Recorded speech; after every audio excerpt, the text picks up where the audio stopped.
Bonjour mes frères et sœurs, nous voici encore, cette fois-ci pour commencer l'étude du deuxième chapitre de l'évangile de Jean, dont le titre c'est « Les noces de Cana ». Nous lirons aujourd'hui du premier verset jusqu'au 12e. 3 jours après, il y eut des noces à Cana en Galilée. La mère de Jésus était là. Jésus fut aussi invité aux noces, ainsi que ses disciples. Comme le vent venait à manquer, la mère de Jésus lui dit « Ils n'ont pas de vent. » Jésus lui dit « Femme, qu'y a-t-il entre toi et moi? Mon heure n'est pas encore venue. » Sa mère dit au serviteur, « Faites tout ce qu'il vous dira. » Il y avait là 6 jarres de pierre destinées aux purifications des Juifs et contenant chacune 2 ou 3 mesures. Jésus leur dit, « Remplissez d'eau ces jarres. » Et ils le remplissèrent jusqu'en haut. « Puisez maintenant, leur dit-il, et portez-en à l'organisateur du repas. » Et ils lui emportèrent. L'organisateur du repas goûta l'eau changée en vin. Il ne savait pas d'où venait ce vin, tandis que les serviteurs qui avaient puisé l'eau le savaient.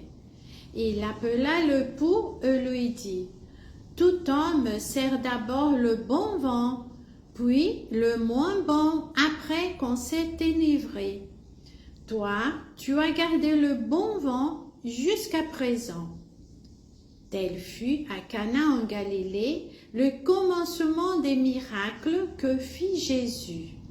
Il manifesta sa gloire et ses disciples crurent en lui. Après cela, il descendit à Capernaum avec sa mère, ses frères et ses disciples, et ils n'y demeurèrent que peu de jours. Après 3 journées de la Judée à Cana de Galilée, Jésus arrive dans cette famille amie, peut-être même de sa parenté. D'après quelques traits du récit, on peut même penser que Marie prenait une part active dans les arrangements de la fête. Depuis assez longtemps absent de la Galilée, Jésus a été invité aux noces à son arrivée.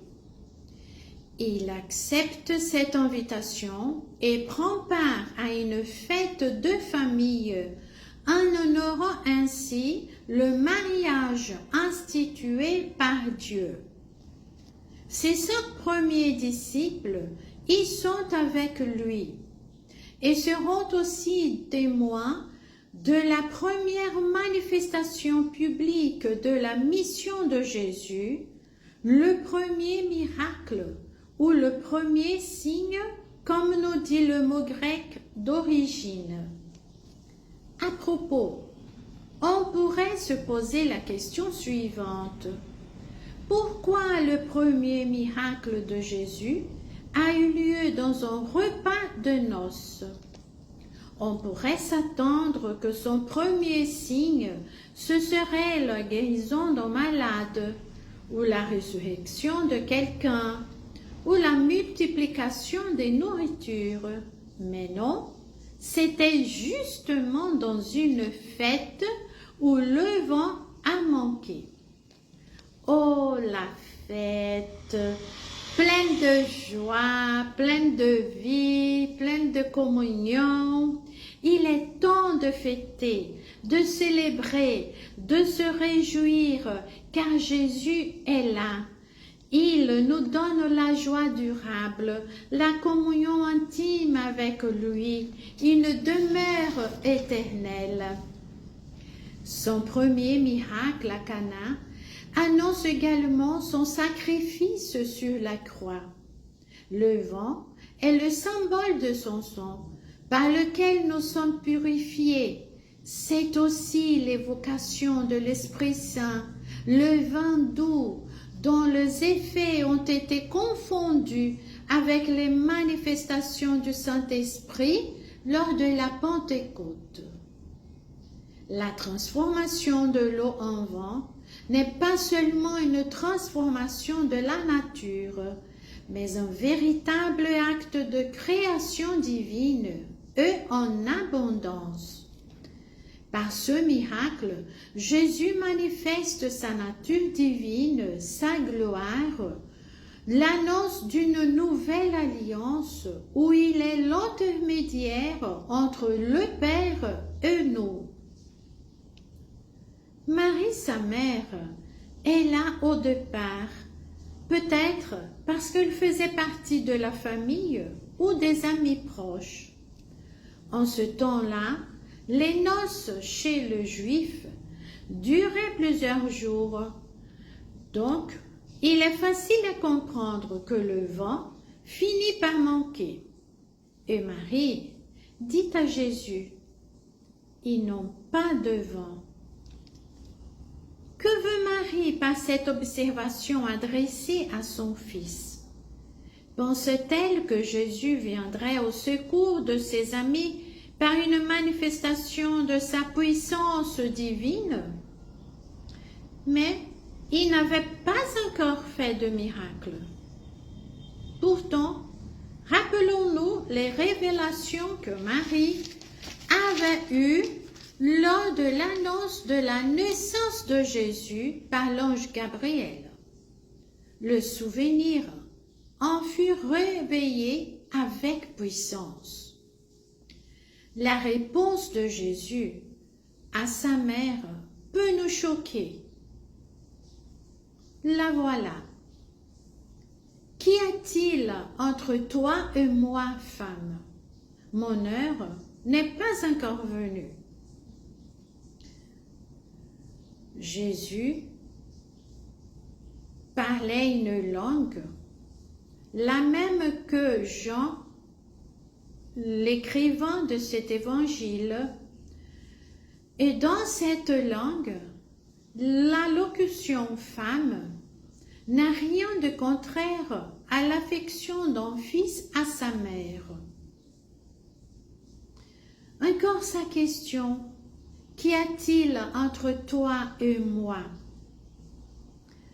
Voilà un hébraïsme qui signifie nos vues sont différentes. Il fallait que Marie comprenne que son fils, le Sauveur, commençait son ministère et que sa relation de soumission envers sa mère ne pouvait subsister concernant son activité. Désormais, il est le Seigneur même de sa mère. Le sentiment de Marie, d'un rapport intime avec le Christ, lui rendait difficile la reconnaissance de la haute situation de son fils. Il a fallu donc que le Seigneur Jésus lui marque la limite de sa compétence. Ensuite, il lui donne aussi une instruction, pas un refus de sa demande. Quand il lui dit « Mon heure n'est pas encore venue », c'est-à-dire c'est la volonté de Dieu qui détermine le moment où il doit s'accomplir quelque grand événement de sa vie, surtout lors de sa manifestation comme Messie, qui sera suivie de l'heure de sa mort, comme il le savait déjà. Marie accepte humblement ce que Jésus lui a dit. Elle se fasse en attendant ce qu'il fera. De l'eau en abondance, changée en vin, changée en le meilleur vin et en abondance par la puissance du Seigneur Jésus. Avez-vous besoin d'un miracle dans votre vie? Le même Seigneur qui a transformé de l'eau en vin à Cana de Galilée, dans un repas de noces, peut venir à votre secours parce qu'il vous aime et il a tout le pouvoir sur la terre et dans les cieux. Ne vous affligez pas. Le Seigneur est là avec vous. Restez auprès de lui et faites-lui confiance. Faites tous comme il vous dira.